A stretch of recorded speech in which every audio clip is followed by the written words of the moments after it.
Bom, pessoal, sejam bem-vindos à nossa aula 3 de banco de dados, e nós vamos falar hoje sobre modelo de entidade e relacionamento. Bom, então, recapitulando nossas aulas anteriores, nós falamos sobre os bancos de dados, as vantagens de bancos de dados, e sobre o projeto de banco de dados. Nós teremos então 4 etapas principais do nosso modelo de dados, esquema de dados. Nós temos um minimundo, o esquema conceitual, o esquema lógico e o esquema físico, né? Então, no minimundo, nós temos o levantamento de requisitos, onde temos as visões externas de cada usuário. Depois, a partir desse levantamento de requisitos, nós construímos um modelo conceitual, que no nosso caso, vai ser o modelo de entidade de relacionamento. Então, é sobre isso que nós vamos conversar hoje. A partir desse modelo de entidade de relacionamento, posteriormente será transformado no modelo relacional. Bom, então vamos lá. O modelo conceitual, né, ou o modelo entidade de relacionamento, busca descrever a estrutura de banco de dados de acordo com a percepção dos vários usuários e fazer uma visão, então, unificada dos dados, tá certo? Então, vamos lá. Essa visão unificada dos dados, ela é uma visão de alto nível. Um modelo conceitual é uma visão de alto nível do projeto de banco de dados. Então, o importante do modelo conceitual é que ele vai ter uma descrição concisa dos requisitos de dados. Então, a partir da visão externa, que é do de cada usuário, que vai dizer, no meu caso, eu preciso saber o nome, o CPF, o RG do cliente e o endereço. Aí outra pessoa dessa que utilizará o mesmo banco de dados fala, bom, no meu caso, para cada cliente eu preciso saber quais foram as compras que ele fez no último mês, o que ele pretende comprar, qual que é o perfil do cliente. E aí, enfim, cada usuário do sistema aponta as suas necessidades. A partir dessas necessidades, nós precisamos criar um modelo unificado, uma visão unificada dos dados, que abrange todas essas visões exteriores, né? Então, é isso que nós vamos mostrar como fazer hoje, né? Como modelar essa visão unificada dos dados. Bom, o modelo mais utilizado para isso até hoje é o modelo entidade de relacionamento. Foi proposto por Peter Chain em 1976. Ele foi proposto para facilitar o projeto lógico de banco de dados, e a principal característica boa dele assim, é que ele é facilmente entendível pelos usuários externos. Então vocês vão ver que é um modelo mais ou menos intuitivo. Olhando ele, você consegue validar com os seus usuários se ele está correto, se é isso mesmo. Então você tem uma grande capacidade semântica através desse modelo. Bom, então nós também, né, a sigla DER, né, Diagrama Entidade de Relacionamento, e ele está presente dentro da OML, que é um conjunto, né, de linguagens de modelagem de dados bastante universal, assim. Você tem em várias disciplinas de computação, vocês vão estudar sobre a OML. Então, e além disso, nós temos mais uma siglazinha que é MER, né, que é um conjunto de conceitos que o projetista de banco de dados precisa aprender, né? Vocês vão aprender boa parte dessa disciplina. Então, vamos lá. Quais são os elementos de um diagrama entidade de relacionamento? Primeiro, entidades. Depois, os atributos, que nós vimos na aula anterior. Um conceito novo vamos aprender hoje, que é chave. Chave nada mais é do que um atributo específico escolhido que tem um valor único, né? Nós vamos explicar mais para frente. Relacionamentos e cardinalidade. Ok, vamos lá então. Bom, aqui nessa aula nós vamos utilizar um exemplo de um sistema de controle acadêmico. Então, você tem algumas informações que você quer guardar, que é sobre alunos, cursos, disciplinas e departamentos. Ok, então mais ou menos como que funciona nosso sistema. Uma disciplina pode possuir diversos pré-requisitos. Uma disciplina pode ser pré-requisitos de muitas disciplinas. Uma disciplina pode aparecer no currículo de muitos cursos e um curso pode possuir muitas disciplinas em seu currículo. E um aluno está inscrito exatamente em um curso e um curso pode ter nele muitos alunos inscritos. Isso vai, através desse requisito, nós vamos construir esse que está do lado direito da tela, né? Então, o que é? As entidades estão em retângulo, né? Departamento, aluno, curso e disciplina. E os relacionamentos estão nesses losangos, né? Que nós atribuímos um nome para cada relacionamento. Então, por exemplo, aluno, aqui embaixo aluno com curso. Aluno está inscrito em curso, né? Então, aluno, você tem que N alunos estão inscritos em um curso, né? Ou seja, pode ter vários alunos inscritos em um curso. E um curso pode ter vários alunos, né? São as duas, nos dois sentidos.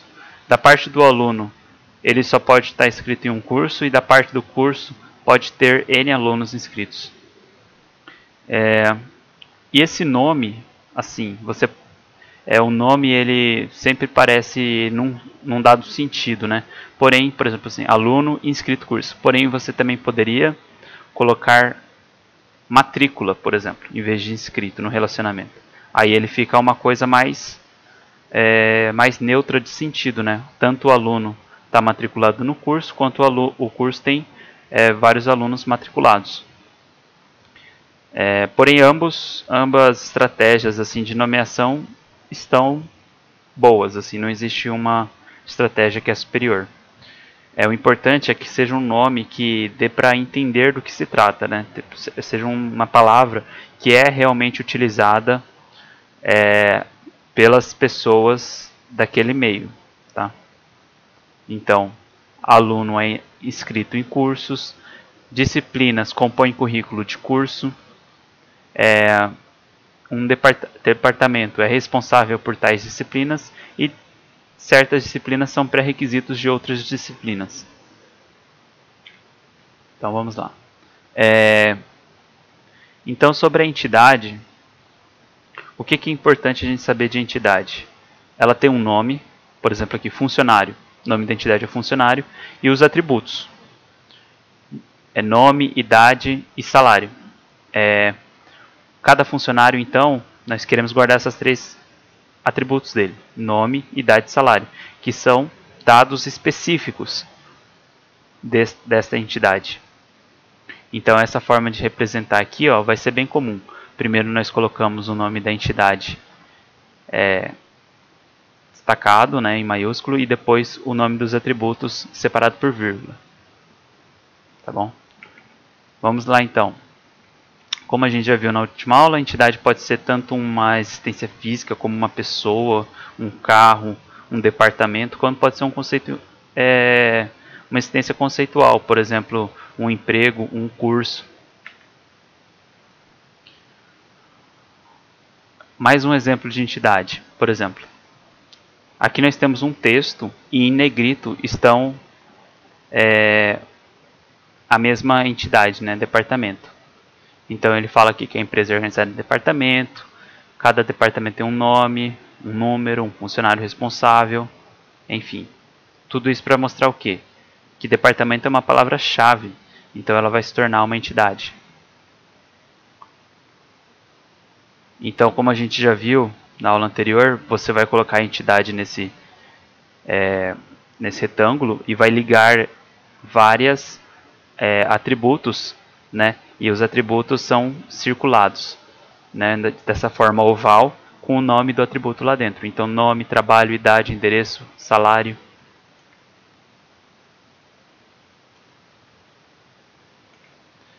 Então, tipos de atributos. Bom, os atributos, nós temos algumas classificações para tipos de atributos. Simples e composto, valor único ou multivalorado, armazenado ou derivado, valores nulos e atributos complexos. Vamos ver cada um deles. Essas são ótimas questões para eu perguntar na prova, tá, pessoal? Então, no dia da prova tem que estar na ponta da língua. O que é um atributo simples e o que é atributo composto? O simples é quando a informação tem um valor atômico. Por exemplo, telefone. Número de telefone é tal. Entendeu? CPF é tal da pessoa. Agora o composto é quando ele pode ser separado em vários componentes, como por exemplo endereço. Endereço você poderia separar em rua, número, CEP, cidade, enfim. Como está esse exemplo aqui.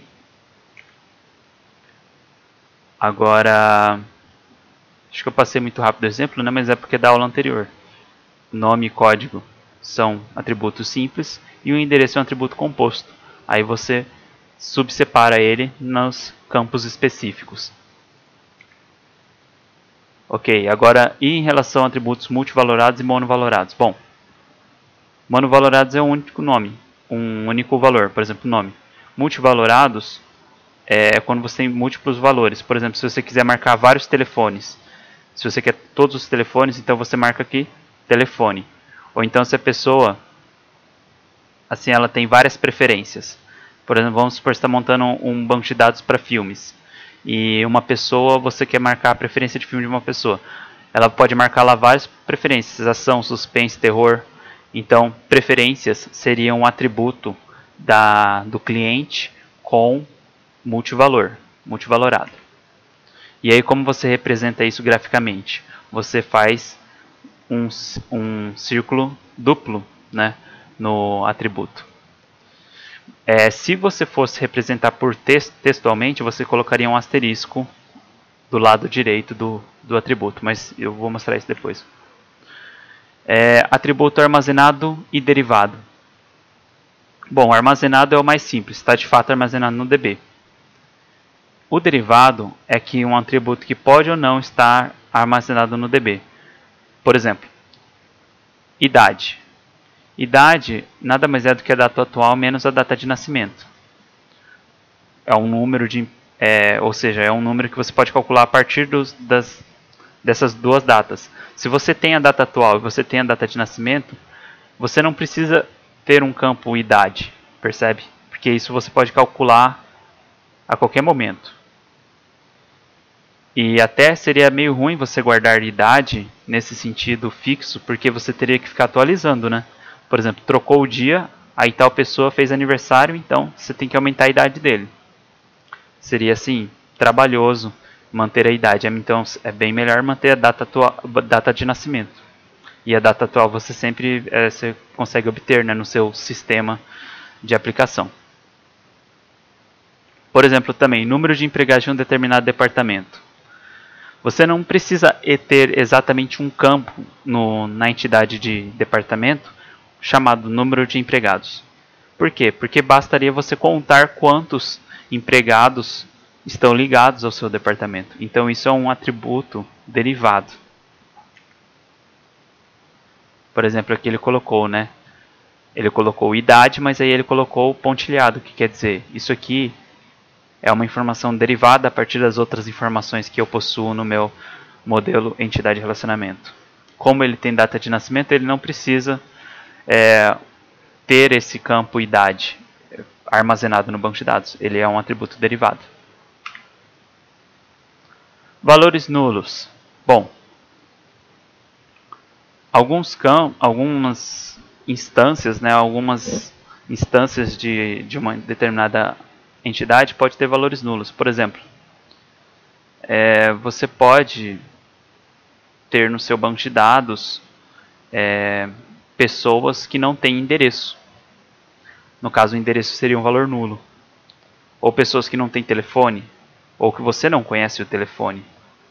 Você pode perguntar para o cliente, você quer salvar o seu telefone e nós entramos em contato por telefone para você? Ou por e-mail? Ele pode falar, não quero contato por telefone. E não passar o telefone. Nesse caso, o valor daquele campo telefone seria nulo. Ou em inglês, como nós utilizamos, né? Null.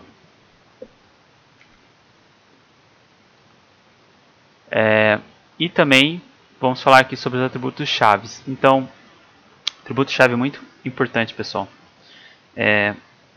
Por quê? Porque mais tarde nós iremos ver que nós utilizamos o atributo chave para buscas o tempo todo na base de dados. É muito eficiente trabalhar com chave. Então, mesmo quando uma entidade não tem uma chave específica, às vezes nós criamos uma chave no modelo relacional. Mas, por enquanto, não precisa pensar nisso. Apenas precisamos, no modelo entidade-relacionamento, identificar as chaves naturais. Por exemplo, para pessoas, o que naturalmente é uma chave? CPF. Cada pessoa só tem um. Para empregado, talvez você já tenha na empresa um código de empregado, né? Para disciplina, talvez já exista o código de disciplina, não é mesmo? Então, esses códigos, né, que são, por exemplo, a agência de um banco, já tem um número da agência, é um número único. O que é uma chave? É um identificador único daquele registro. Né? Se você está gravando as pessoas, cada pessoa só tem um CPF e é único. Você tem a garantia disso. Então, esse campo CPF ele pode ser uma chave. Então, em geral, uma entidade possui um ou mais atributos. Esse atributo é chamado atributo-chave. Quando vários atributos juntos formam uma chave, significa que a combinação de valores de atributo deve ser distinta para cada entidade. Então, você também pode ser que tem uma chave que, na verdade, é uma combinação de vários atributos. E também tem o caso onde uma entidade não tem uma chave. Nós chamamos isso de uma entidade fraca.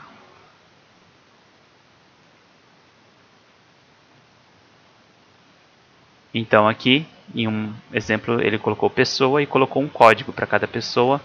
E aí sublinhado para identificar que se trata de uma chave. Ou seja, cada pessoa só tem um código. O nome pode coincidir, pode ter mais de duas pessoas chamadas João, João da Silva, por exemplo. Mas o código é único. João da Silva o primeiro tem o código 1, o segundo tem o código 2, 3, 10, sei lá. O importante é que o código é único para cada pessoa do seu banco de dados.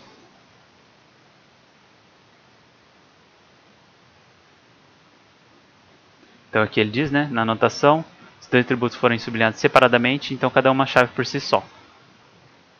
Não existe conceito de chave primária no modelo ou entidade de relacionamento. A chave primária será explicada posteriormente no esquema relacional.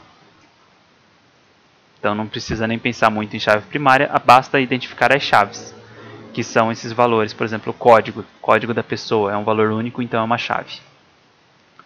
Relacionamentos. Bom, agora chega toda uma outra complexidade, né? Porque como saber que tipo de relacionamento nós estamos gerando? Espera só um segundo, deixa eu só ajustar um negócio, pessoal. Tá ok. Bom, relacionamentos então são associações de duas ou mais entidades. Então, por exemplo, aqui você tem funcionário trabalha para departamento. Então você vê aqui que campos dos funcionários, tem várias instâncias aqui, F1, F2, F3, cada um desses é como se fosse um funcionário, né? Essa representação dele. E aí, aqui está a associação, então trabalha para, ligado a um departamento. Repara que no caso do departamento D1, D2, D3, cada um deles pode ter múltiplos, né? Então, significando o quê? Que nessa relação aqui, nessa associação, cada departamento pode ter múltiplos funcionários, ou seja, é uma relação de 1 para N. Né? Por quê? O funcionário, ou melhor dizendo aqui, N para 1, né? N no funcionário e 1 no departamento. Então, cada funcionário só tem um departamento, só é ligado a um departamento, mas cada departamento é ligado a vários funcionários, a N funcionários. Tá bem? Então, se vocês ficam em dúvida se é 1 ou se é N, uma dica é fazer esse esqueminha aqui e começar a ligar. Então, como você vê que aqui tem múltiplos que encaixam no mesmo departamento, então aqui é N a relação, o atributo a cardinalidade do nosso relacionamento. E aqui é 1, porque sempre um funcionário só vai ligar com um departamento.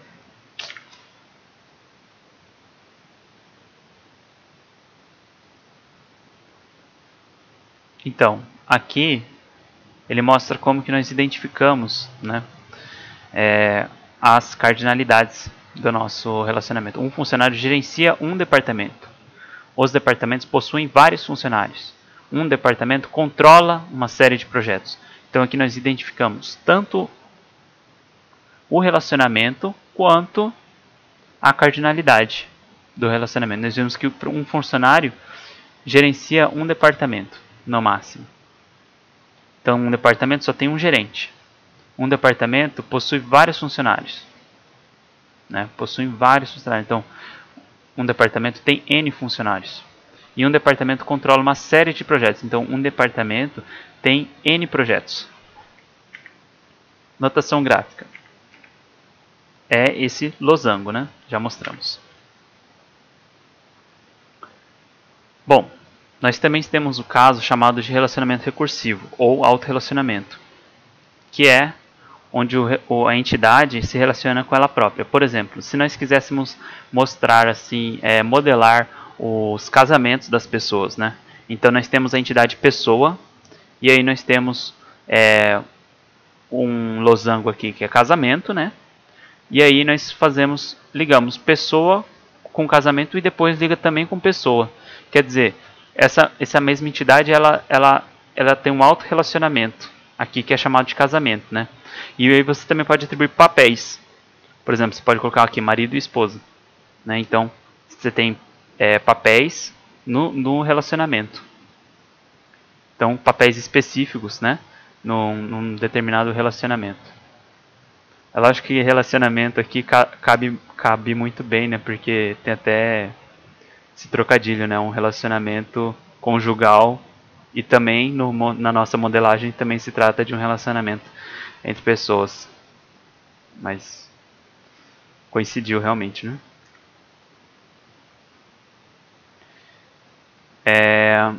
Um outro tipo de relacionamento, de autorrelacionamento, ou relacionamento recursivo, um outro exemplo, é aqui funcionário e supervisão.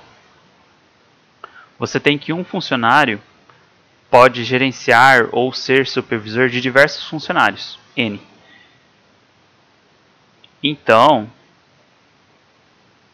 um funcionário, ele pode tanto ser supervisor de vários funcionários, como ele também pode ser subordinado por outro funcionário. Né? Por exemplo, o gerente ele pode supervisionar vários funcionários de linha de frente e como também ele ao mesmo tempo ele é supervisionado, o gerente é supervisionado ou gerenciado pelo diretor da empresa. Então você tem esses vários níveis, né? E aí você tem aqui o diagramazinho, ó, mostra aqui em cima o entidade de relacionamento e embaixo uma instanciação, né, de exemplo. Então você tem vários funcionários do lado esquerdo e aqui o relacionamento, né, da supervisão do lado direito. Então você tem que esse 1 aqui significa que ele é supervisor. Então ó, esse T1 aqui ele é supervisor nessa relação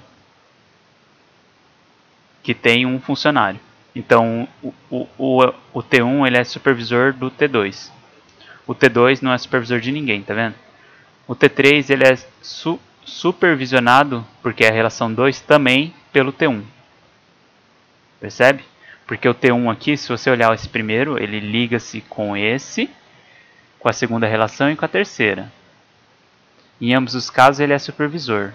Mas ao mesmo tempo, se você olhar aqui o T1, esse primeiro, ele se liga numa relação do tipo 2, ou seja, ele é subordinado nessa relação aqui, que é com o T5. Pessoal, não dá pra ver o número, tá? Mas é só você contar o número de bolinhas. Então é o T5, o F5, ó, que é o funcionário 5. Ele supervisiona esse F1. Entendeu? Então, ao mesmo tempo, isso aqui é só para mostrar que existe o caso onde o funcionário, ao mesmo tempo, ele é supervisionado e ele supervisiona. Então, essa relação é um autorrelacionamento. E no caso, a cardinalidade é 1 para N. Porque cada pessoa só é supervisionada por uma pessoa. Mas ao mesmo tempo, uma pessoa pode supervisionar N. Ok? Bom, então, nós vimos esse é um autorrelacionamento, né? Nós temos o grau do relacionamento. E no caso, como o grau mede o número de entidades envolvidas em um relacionamento, esse daqui é um caso de unário, um relacionamento de grau unário, ou recursivo, que é uma entidade, né, que se autorrelaciona com somente ela mesma. Então, e aqui nós temos um relacionamento binário, que é bem comum, é o mais utilizado nesse tempo. E então nós chamamos de grau binário, e aqui nesse caso um grau ternário. Esse já é um grau mais complexo. Então, nesse caso aqui num grau ternário, você pode ter uma certa dificuldade de determinar as multiplicidades, né? Quem que é 1, quem que é N, quem que é 1NN, NN1, N1N, como que é o relacionamento? Bom, então a dica é, pessoal, ó, essa é a dica importante, hein? Presta atenção. Você fixa 2 dele e se pergunta quantos que tem para aquela relação. Por exemplo, você tem aqui esse caso onde tem fornecedor, projeto e peça. Todos eles estão ligados com fornece. Aí você faz o seguinte. Fixa 2 dele. Por exemplo, vou fixar fornecedor e vou fixar projeto. Para um determinado fornecedor e um determinado projeto, quantas peças eu tenho? Somente uma ou múltiplas? Aí você tem que parar e pensar. Bom, eu estou lá fazendo um projeto, eu tenho um fornecedor cadastrado. Para aquele projeto, para aquele fornecedor, será que eu terei várias peças ou somente uma no máximo? Normalmente é várias peças, né, pessoal? Porque o fornecedor ele vende um monte de coisa. Então você coloca N. Agora, se você tem certeza que só haria um tipo de peça, você colocaria 1. Outro caso, então. E aí, então, esse valor você colocaria aliado à peça, né? Agora, se você quiser saber de projeto. Bom, fixa fornecedor, fixa peça. É possível que para um determinado fornecedor, uma determinada peça, ele forneça para vários projetos? Ou só para um projeto? Eu acho que só faz sentido para vários projetos, né? Então, N no projeto. Por fim, então, vamos fixar projeto e peça. Para um determinado projeto e para uma determinada peça, é possível ter mais de um fornecedor? Normalmente é. Então, N ali também. Então, essa é a regra aqui, ó. Fixa 2 elementos, verifica os elementos onde pode surgir com relação à capacidade, à entidade fixada. É 1 ou N. Legal. Bom, nós temos também uma entidade chamada entidade fraca, que é quando ela é dependente, a existência daquela entidade é dependente, condicionada à existência da outra no nosso banco de dados. Então, por exemplo, você tem lá o sistema de recursos humanos, onde você tem vários funcionários. Você também vai guardar os dependentes de cada funcionário. Bom, no caso, o dependente, ele só é importante porque o funcionário existe. Então, nós chamamos esse dependente de uma entidade fraca, né? E esse aqui, ó, o identificador do dependente, no caso, é uma chave ligada ao dependente. Porém, como o dependente é uma entidade fraca, nós sublinhamos essa chave aqui para mostrar que é uma chave parcial. Porque toda chave ligada a uma entidade fraca é chamada de chave parcial. E você tem essa notação aqui. Um funcionário tem vários dependentes. E o dependente só está ali porque está ligado ao funcionário, né? Para a empresa não interessa nada mais ligado ao dependente. Então nós chamamos essa de uma entidade fraca.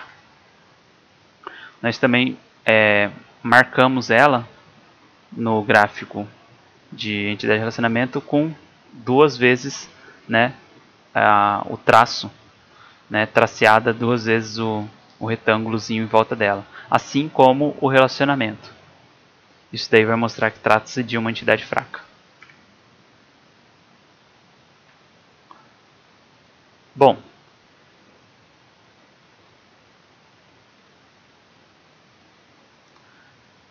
Importante. Quando você estiver fazendo um modelo relacionamento, não é permitido você realizar uma associação entre relacionamentos.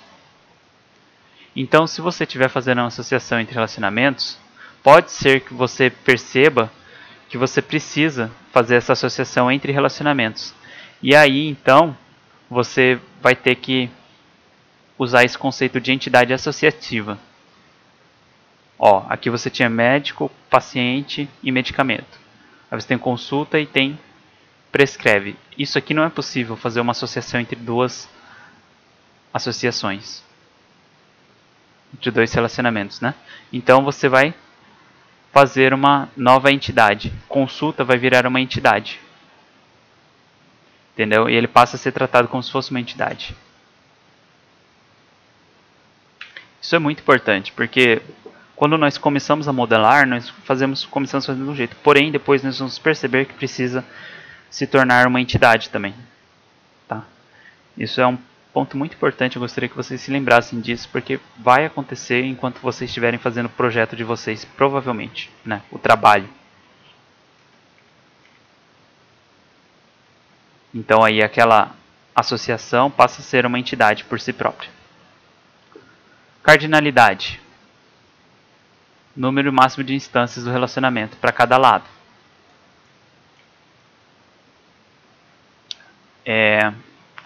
Além disso, nós temos uma outra notação mais específica, que é mínimo máximo.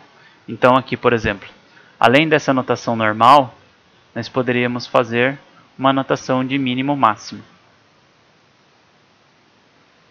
Aí inverte-se essas coisas, ó, e aí você tem que um funcionário no máximo, no mínimo e no máximo trabalha em um projeto, e ao mesmo tempo o projeto está ligado a desculpa, é o contrário, o funcionário trabalha em 0 ou N projetos.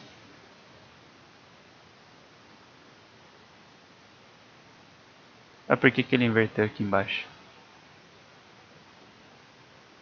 Ah, tá. Bom, é o seguinte. É que existem mais de um padrão, vamos dizer assim, né? De mínimo ou máximo na literatura. Fazer o quê? As pessoas pensaram diferente. Então existem esses dois padrões. Existe assim, você coloca o valor mínimo e máximo a essa entidade, ou o contrário. Bom, então a gente não vai utilizar essa segunda. Vamos aqui para esse slide que fica menos confuso. Então, aqui nessa literatura, eu acho que a gente vai utilizar o de Carlos Alberto Hausen, né? Então, vamos seguir nesse padrão. Por exemplo, para criar essa maior especificidade de mínimo e máximo, ele põe esse exemplo aqui, ó. Funcionário trabalha em projeto. Como cada funcionário participa do relacionamento no mínimo uma vez e no máximo uma vez, então coloca 1. Porque isso significa que o funcionário não pode trabalhar, não pode não trabalhar em nenhum projeto. E ao mesmo tempo um funcionário pode trabalhar no máximo em um projeto. Nesse caso, o funcionário fica 1 aqui com relação ao projeto.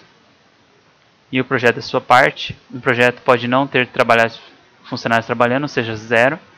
E pode ter no máximo até N funcionários. Então fica N aqui.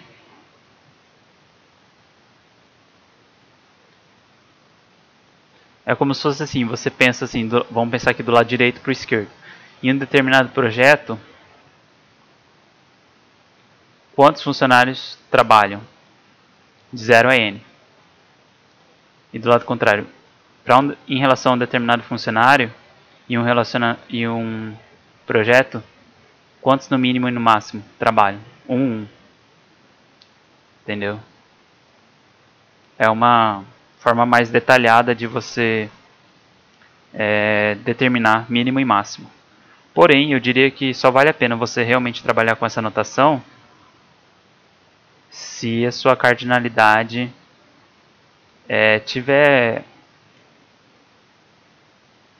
casos muito específicos, tá? Como é muito importante você colocar um mínimo e um máximo, então você colocaria essa anotação. Por enquanto nós não vamos utilizar assim, né, no nosso projeto, mas quem quiser trabalhar com essa anotação pode seguir, né, e utilizar.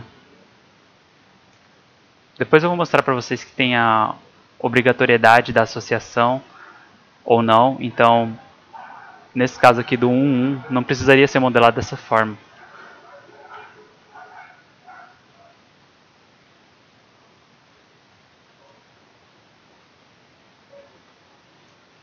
Bom, tem mais uma questão sobre a participação das entidades em relacionamentos. Você pode ter uma participação que é obrigatória no relacionamento, que nós dizemos total, e tem a dita parcial, que é quando pode ou não ter aquele relacionamento. Por exemplo, um funcionário pode ou não ter um supervisor, então essa relação é parcial. Agora, se você obriga, agora, por exemplo, em funcionário e departamento, um funcionário tem que estar ligado a algum departamento. Então essa é uma relação total. Deu para ser claro? Por exemplo aqui, um funcionário pode não gerenciar um departamento. Então o funcionário em relação ao gerencia é uma relação parcial. Está aqui o tracejado, a linha comum, né? Agora, um funcionário, todo funcionário irá trabalhar para um departamento. Então, essa relação aqui de funcionário e trabalha para é dupla, mostrando que é obrigatório, é um relacionamento total. Ou seja, um funcionário sempre trabalha para um departamento, é obrigatório. Outro caso de obrigatório. Um departamento sempre terá um funcionário como gerente. Então, aqui no departamento com gerencia, é feita uma ligação total. E outro caso de ligação parcial é um funcionário trabalha para um departamento trabalham-se em funcionários, ou seja, esse último aqui. Pode haver departamentos sem funcionários trabalhando nele. Dessa ligação dupla aqui de funcionário trabalha para. E essa ligação simples aqui de departamento trabalha para funcionário. Então, existem essas ligações parciais e totais. Cardinalidade dos relacionamentos. Bom, como nós já vimos, 1 para 1, 1 para N, N para N, né? Um departamento funcionário, por exemplo, é 1 para 1 de gerenciamento. Um departamento funcionário é 1 para N se for possui. E funcionário trabalha em projeto, N para N.